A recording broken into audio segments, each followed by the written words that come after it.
سلام بنات، كي دايرين بخير؟ لاباس عليكم؟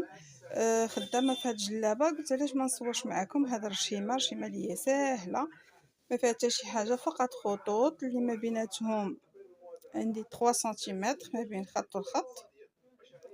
كنديروا خط هنايا عندي من الفوق، بغيت نوريكم، واحد قصير على واحد بواحد 2 ديال سنتيمتر، وخدمتهم بحال هكذا واحد حدا واحد في الكمام وفي الصدر. غتشوفوا معايا الشكل النهائي من بعد ما نشوفوا التطبيق. فالعمل ما فيه شي حاجه اللي هي كثيره.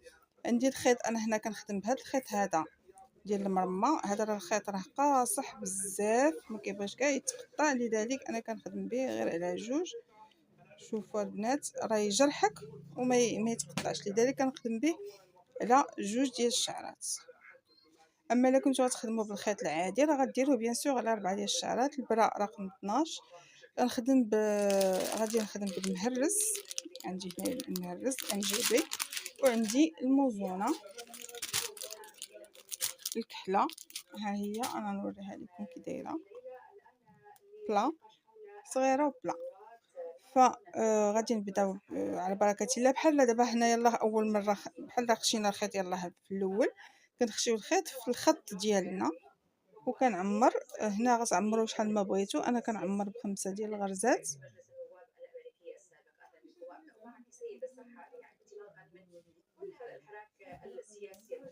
وموزونه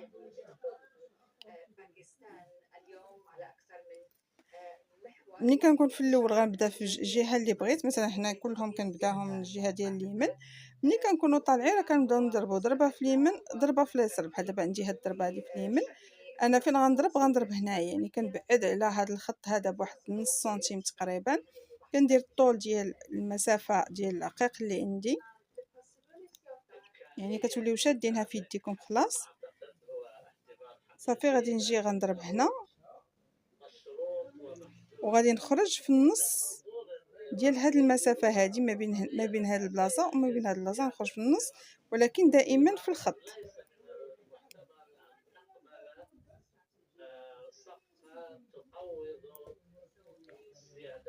هكذا. نفس الشيء غادي نعاود نجي نعمر عاوتاني 5 ديال العقيقات ديالي وموزونه.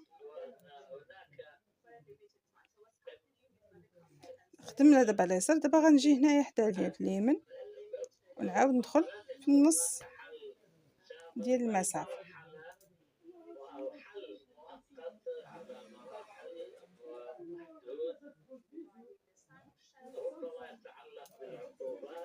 غادي نستمر بنفس الطريقه حتى كنكمل الخط ديالي.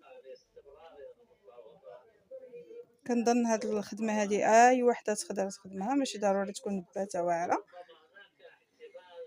فحتى نتوما كمبتدئات الا بغيتو تجددوا الجلالب ديالكم غادي تقدروا اكيد تخدموها.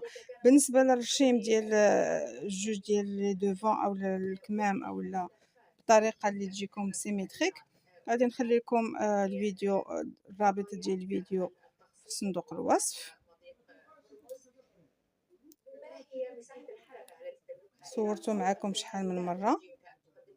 كنستمر بنفس الطريقه ودائما تنضرب نص سنتيم بعيد على الخط وكنخرج دائما في الخط، يعني لتحت ديال هاد العريشات كلهم جايين في الخط.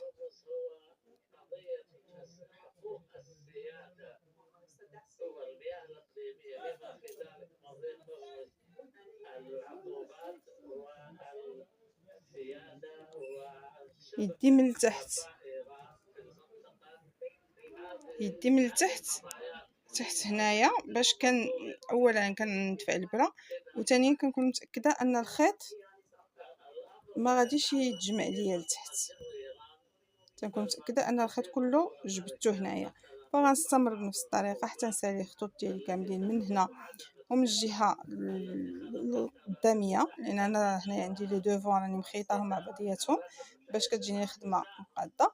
واجيو نشوفوا الشكل النهائي كيفاش غيجي. فيديو خفيف ظريف ولكن الخدمه فيه زوينه كتجي غزاله، وانا كنخدم هنايا اللون في اللون، الكحل في الكحل، فحتى هي اللمعه تجي واعره الصراحه. الكحل في الكحل تيعجبني، فنتمنى أن الفيديو ديال اليوم يكون خفيف ولكن المعلومة فيه تكون ثقيلة.